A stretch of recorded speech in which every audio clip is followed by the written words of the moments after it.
What's going on, everybody? Welcome to Lunch with the Clydesdale. What's going on, man? It is a rotten day here in Central Ohio. It's just raining. It's cold. Yeah, thanks, Corey. The slides, that was fun to make. Yeah, and this background's going to change. This is the first week of Lunch with the Clydesdale, so we're going to fix this all up and, zhuzh it up a little bit, make it look a little better. But yeah, so awful day here. It's raining. It's cold. It's that point where it's cold enough. You just snow. Just give us a little snow for the holiday week. Make it look a little nicer. But no, it's just rainy and yucky and cold. And so awesome to be here. Be here with you guys today to kind of get over all of that stuff. What's up? What's going on, Jody? So yeah, again, this is the first week of Lunch with the Clydesdale. It's gone really well. It's been really fun hanging out with you guys. Really enjoying it. And it's something different than we do with the other shows. We may talk a little bit of CrossFit stuff, and we're going to do that today. But it's going to be more of an appetizer and focusing more on the big shows for the details of all that stuff. Our Sunday night CrossFit talk show and our roundtable from yesterday, which the roundtable, we had an awesome discussion yesterday about the new judges seminar and certificate and how they're handling judging, as well as the service open and the community cup.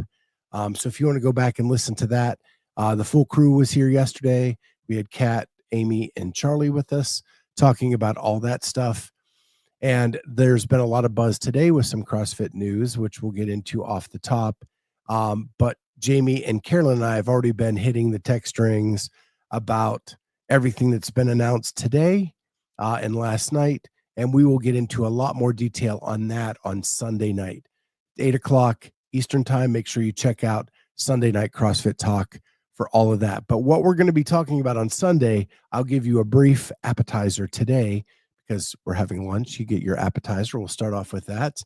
CrossFit has made two big announcements in the last 24 hours, and I'm going to share my screen real quick. The one that just came out within the last 30 minutes is the in-person qualifying events have been announced and how many spots for the games each event will get. Sarah is up early with us, more towards the West Coast, I guess, eating breakfast right now. So awesome. So the 2025 season in-person qualifying events and qualifying spots are as follows. Mayhem Classic is going to kick us off for the season. I have said this in the past. The original Mayhem Classic, which there was only one of them, was the best event I'd ever been to in person. So excited to see them on the lineup for this. They will get 2 men and 2 women directly qualifying from there if they have not already done so in another way, which they can't at this point because the online semifinal wouldn't have happened yet. They get 2 men and 2 women directly to the CrossFit Games. Then we have Wadland Fest in Malaga, Spain, April 25th and 27th. That is 2 men and 2 women as well.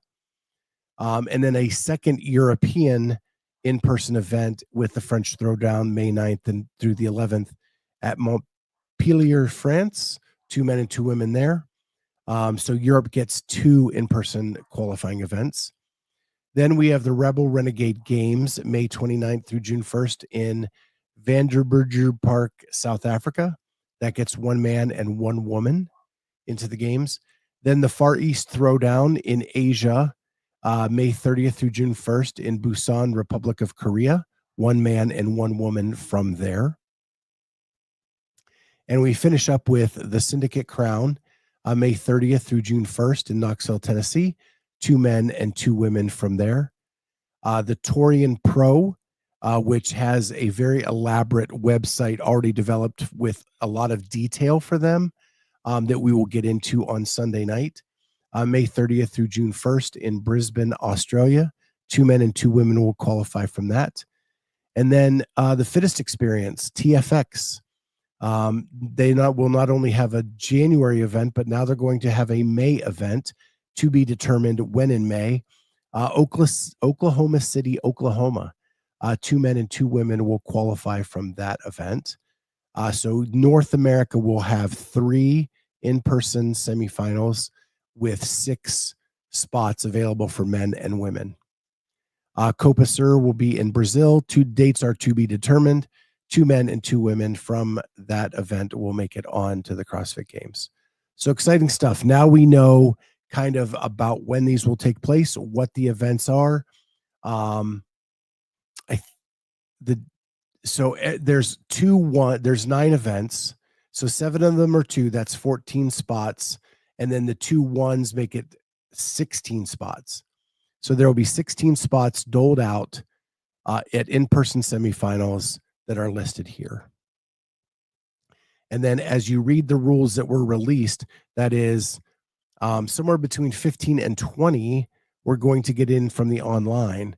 And hopefully that means the minimum of 30 is just that a minimum. And maybe we go over a little bit, because I do think 30 is too small of a field for the CrossFit Games, since we are doing away with regions and just going with pure depth of field, or strength of field, whatever you want to call that. I do think that we need more representation at the games than 30. So the announcement came out within the last 30 minutes. I will tell you just briefly, like, one of the things that Torian Pro has announced is their qualifier is actually the 3 weeks of the Open, and then they're adding a week 4 to be part of their qualifier. So you have to do the first 3 weeks of the Open, and then there will be a 4th week where they will name their own workout for that. It's video required. You have to do it through Competition Corner. And then they will take the results from the Open and then that 4th week to get the 30 best athletes to the Torian Pro. So that is one example of a qualifier for that. But again, we will get into much, much more detail. And hopefully some of these other events will release information on their qualifiers, and we can compare and contrast what all those are on Sunday night. Again, Jamie, Carolyn, and I have already been texting, and it's heated as to the way things are going. And so I'm excited to get their perspective on Sunday Night CrossFit Talk. The other thing that was announced in the last 24 hours was the Safety Council. What's unique about this is I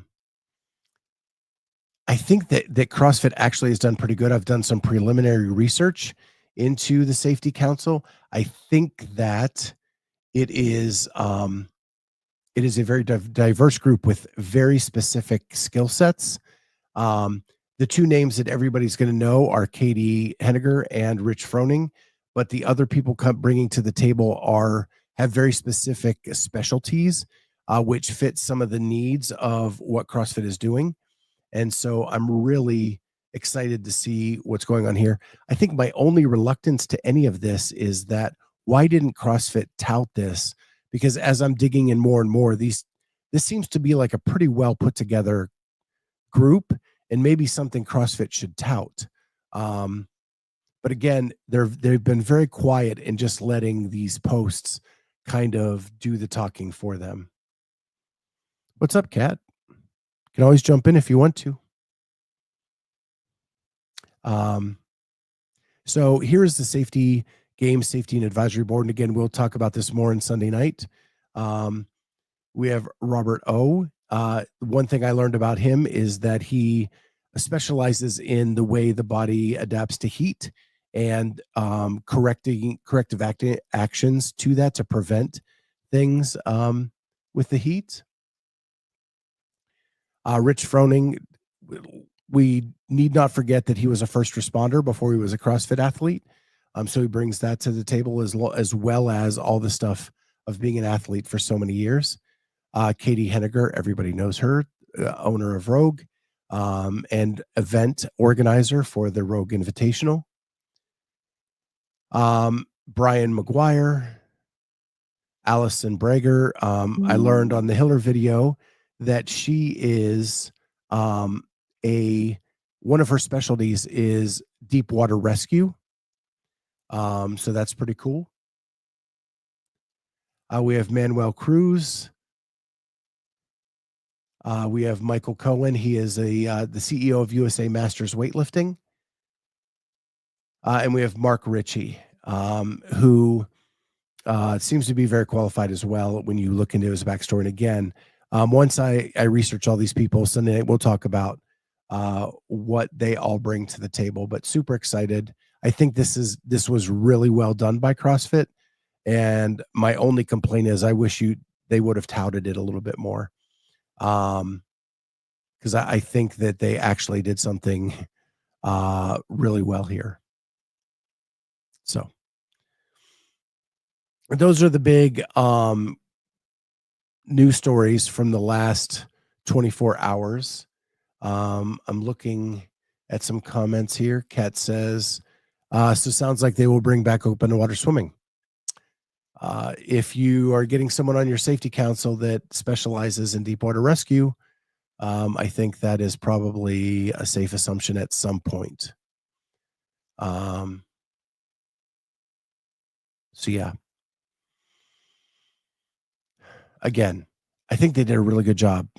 We're always critical of CrossFit when they screw the pooch.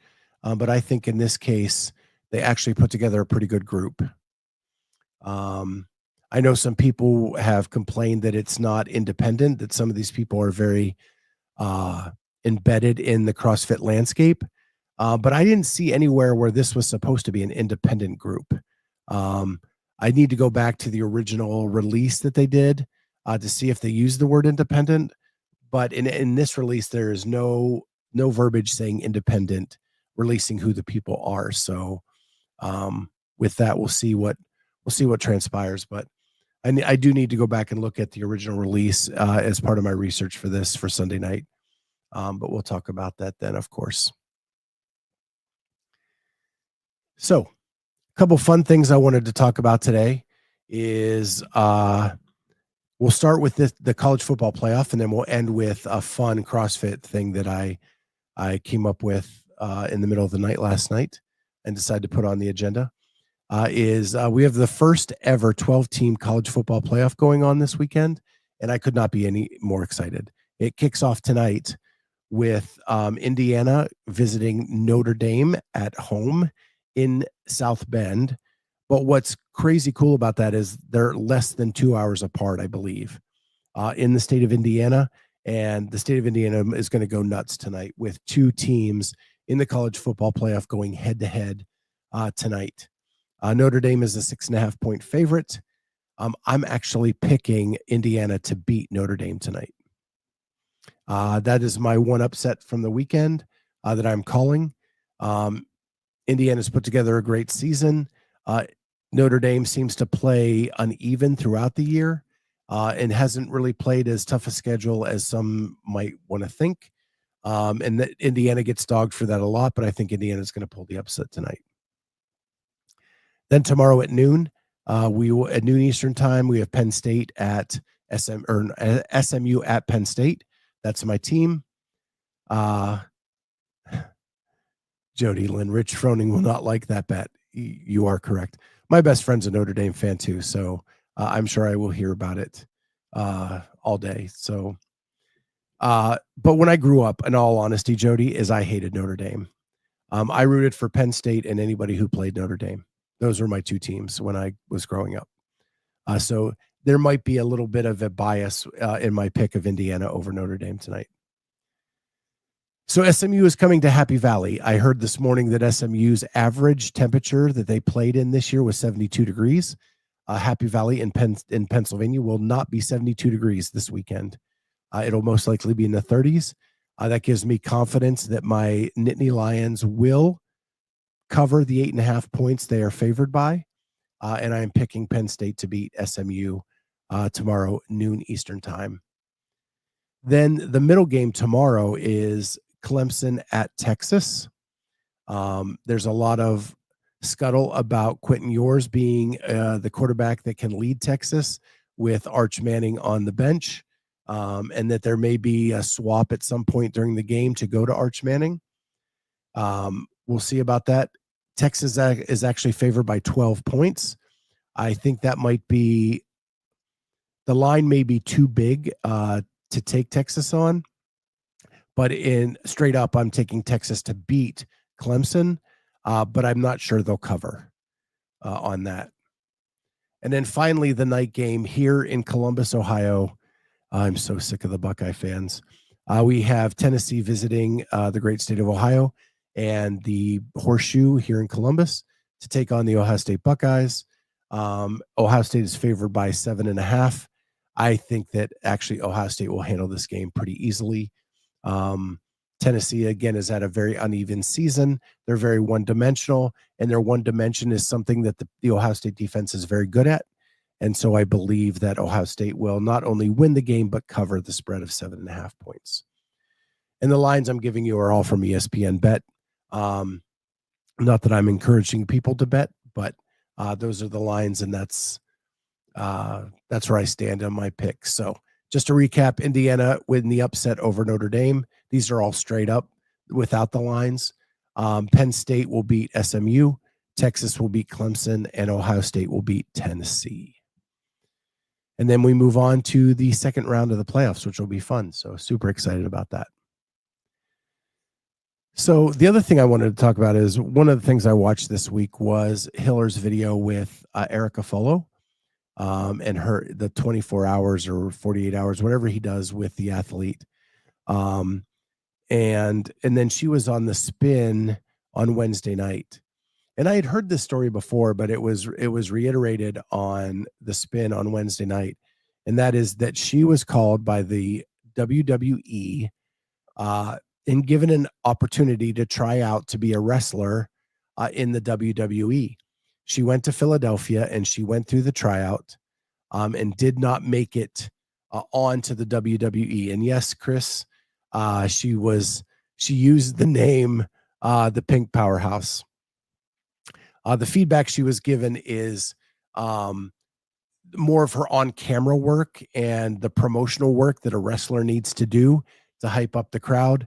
She called herself the Pink Powerhouse. I think she could have done better on the name and been able to hype up the crowd a little bit more. But she said it was tough.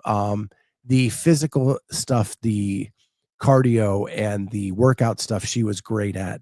But the in-ring stuff was pretty crazy. So Kat's asking, did we interview her back in the day? I'm not sure. We've done so many semifinal interviews. I had her scheduled this year, and then she had to cancel. So we missed out on her interview this year, but we did have her scheduled this year. I'm not sure if we did in previous years or not. By we, I mean me.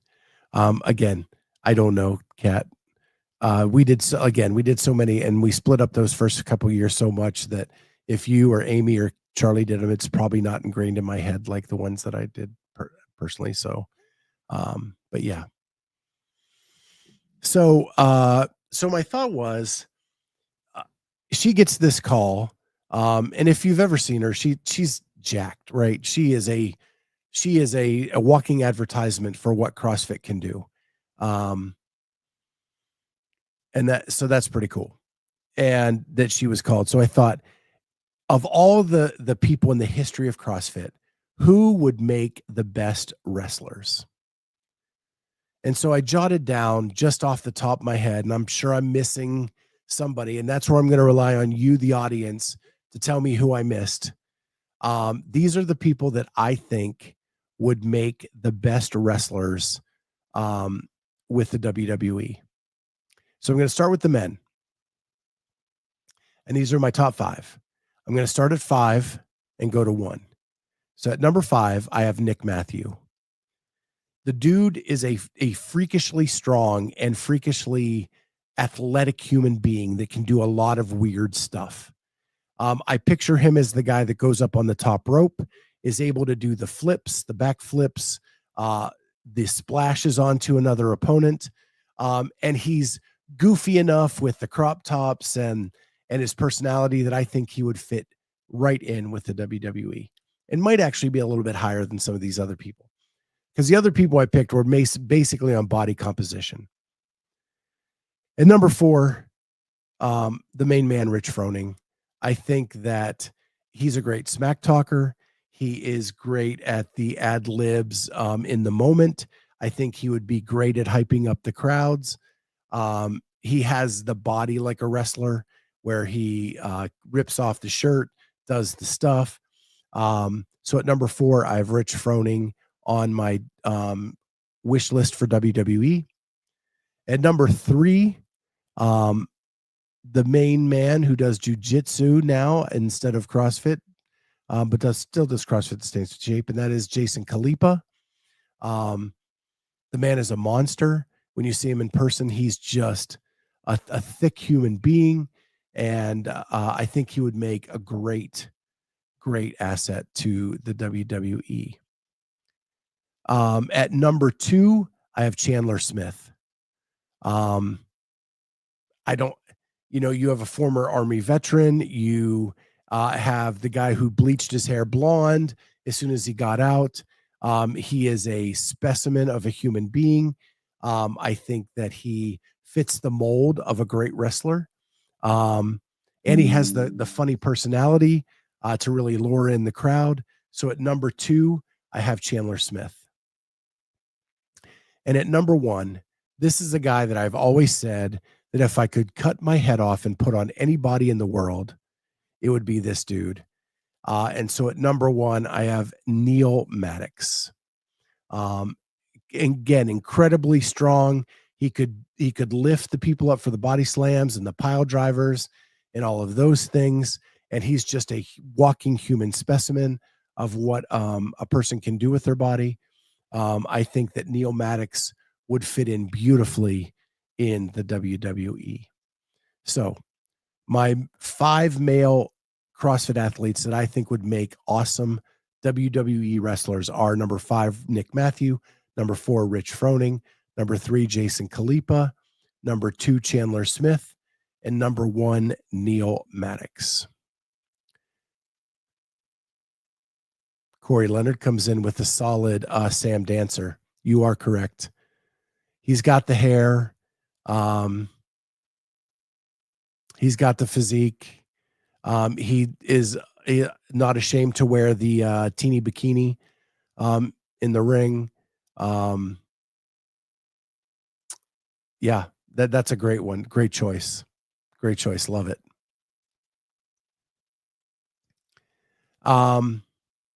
For the women, I have 5 women that I would pick. Number 5, Danielle Brandon.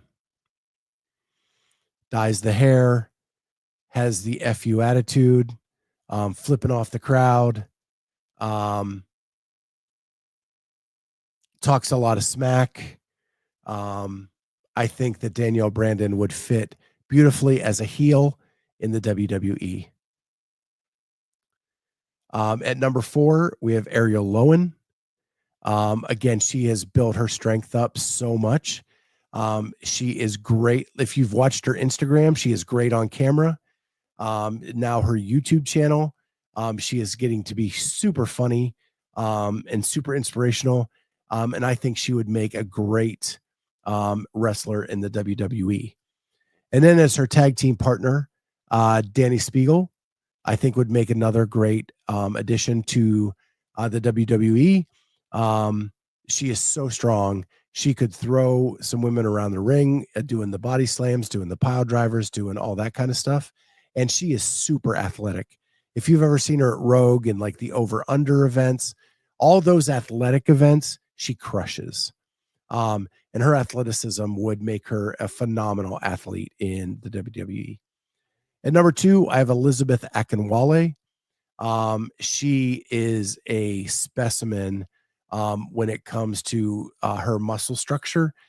She can look into the camera and she can be ferocious. She is intimidating. I think Elizabeth Akinwale would be an amazing wrestler. She is so athletic, so good. And number 1, I have Cara Saunders. Cara Saunders just has that like spark plug, aggressive, like early year Cara Saunders, like just mean, get after it. I think Cara Saunders would make an exceptional uh, wrestler. She's also super athletic. She could bounce off the ropes. And then with those legs, just do a nice big leg drop on the person and call it a match. Just the Hulk Hogan leg drop move or the people's elbow like The Rock. Yeah, even like I could see her whipping off a Stone Cold Stunner. So I think that Cara is my number one choice as a WWE wrestler. So just to recap, number 5, Danielle Brandon, number 4, Ariel Lowen, number 3, Danny Spiegel, number 2, Elizabeth Akinwale, number 1, Cara Saunders. Wow, lots of comments. We have from Slater, Pepper would be good. I think, yep, you're right. And he's getting him and Hopper would be good additions. The smack talk that happens, I think would be awesome.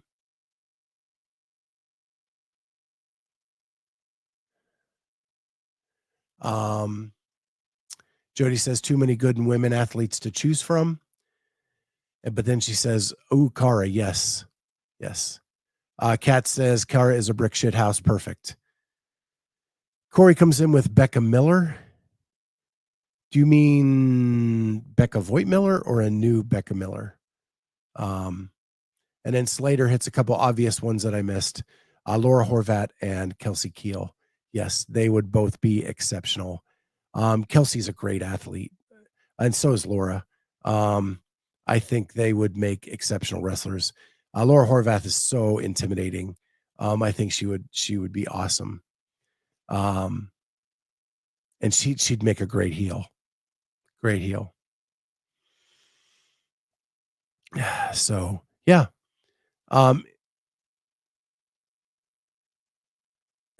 Corey says Becca Voigt-Miller. I saw her last weekend. She's jacked. Jacked. Okay. Okay.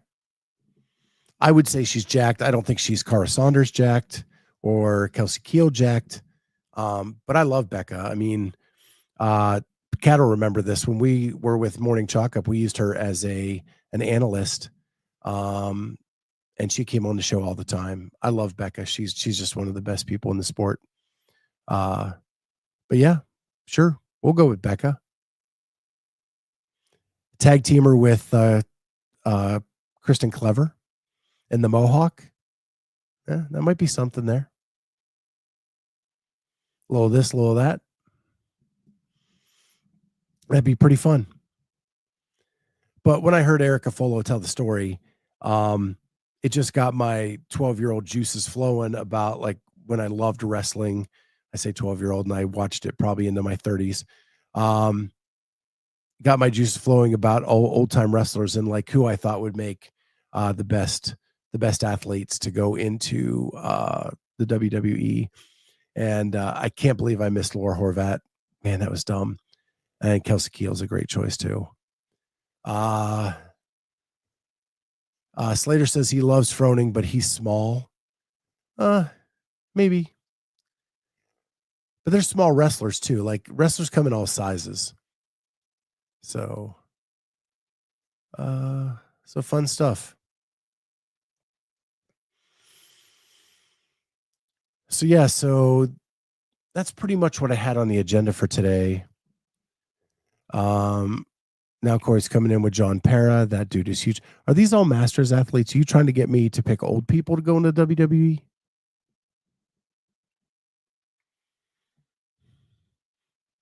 Corey goes to his first elite Masters competition, and now that's all he can talk about. That and that he beat that Jason Grubb guy in one workout.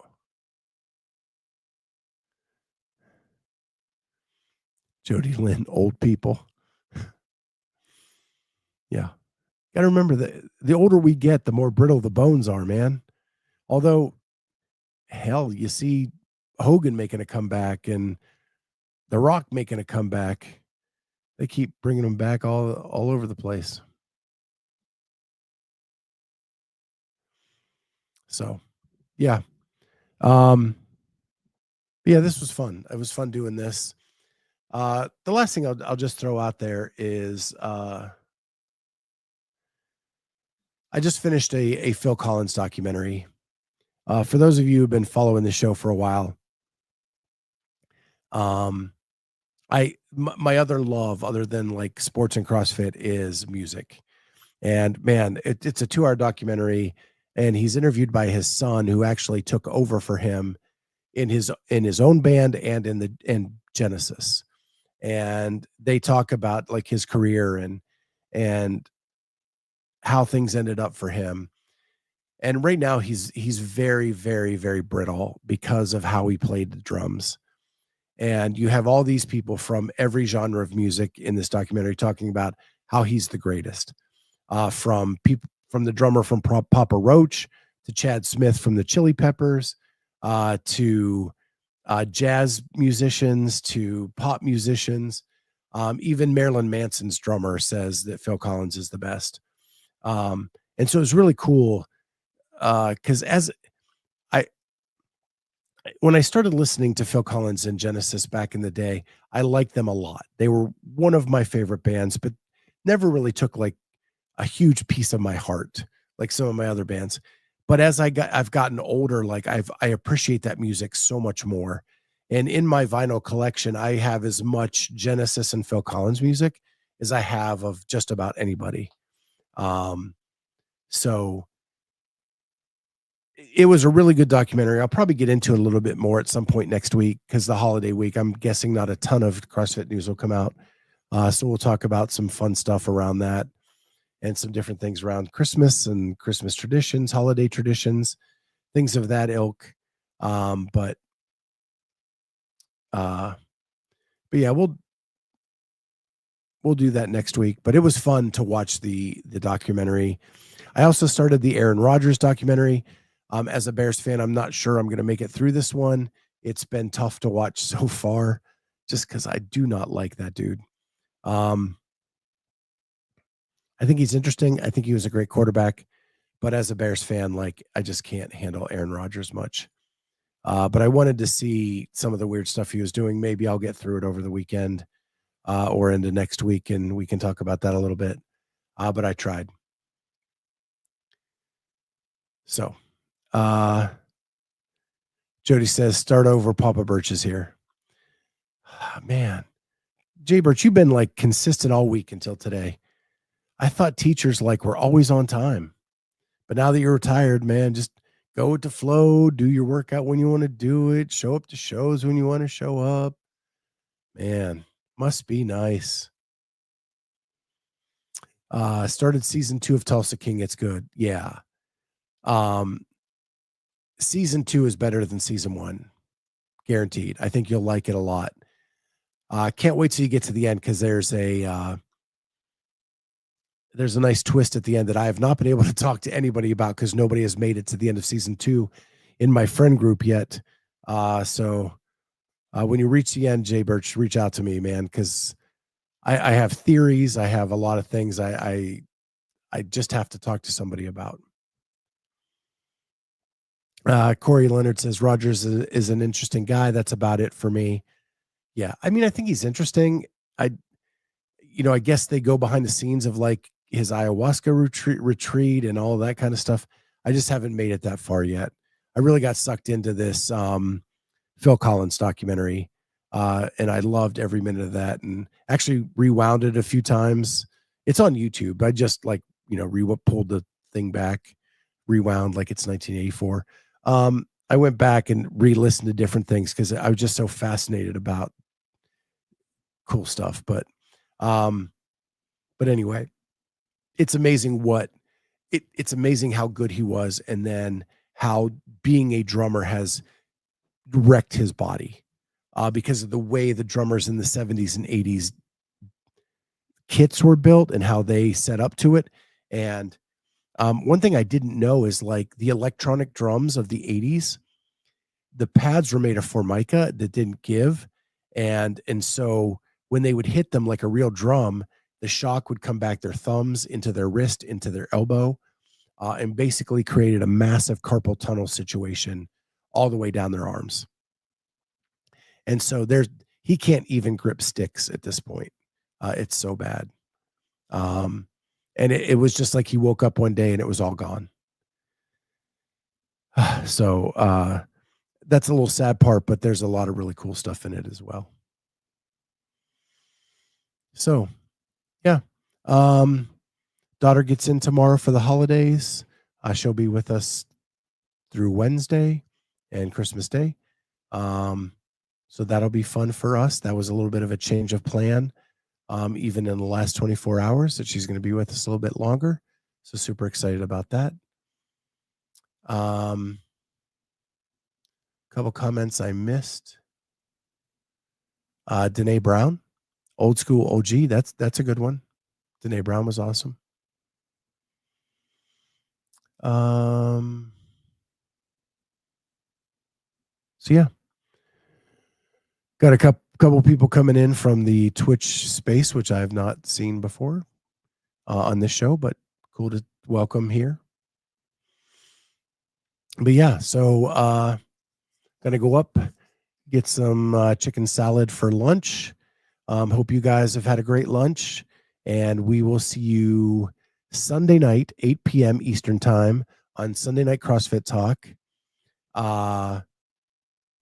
where we will talk about the Safety Council. We will talk about the in-person semifinal events that we talked about off the top in much more detail, getting the perspective of active CrossFit athletes, Carolyn Prevost and Jamie Latimer. I'll give them the floor to talk about what they think about it. I'm telling you from the text I've already gotten from Carolyn, she has some strong feelings in certain directions. So it'll be interesting to see what she feels about this. So make sure to join us then. With that, Jody Lynn asks me one question. Do you work at the same desk you podcast from? So at one point I did, but I no longer do. My podcast center is in my basement, and it is actually pretty chilly down here. So if I do have a heater that I could turn on, but basically I separate the two. This is my break in my workday. I get up from my desk upstairs and I come downstairs to do the podcast, and then I go back upstairs to go to work. I'm adding more and more fitness equipment into the basement so I can do a little bit of workout down here during the wintertime. And so, yeah, my basement is just kind of becoming my little man area with podcast stuff and workout stuff. And I'm really embracing more body weight stuff right now. And I'll get into that a little bit later as to why, but yeah, I really like having it as a separate entity and a nice break in my day. So yeah, really like it down here. And this is my area, the only place in my house where I get to decorate everything down here. And so, yeah, just got to get my latest shirt hung. If you can see behind me, Freya Moosburger, that is one of her shirts, Strong Like Moose. I have that framed and signed. I need to get that hung as well. But yeah, it's coming along down here. Coming along. So with that, guys, thank you for joining me for lunch. I hope you guys have a great lunch. I'm sure Jay Birch is getting another ribeye in today. It's always fun. It's been great this week doing this. Just kind of as a nice break up to the day.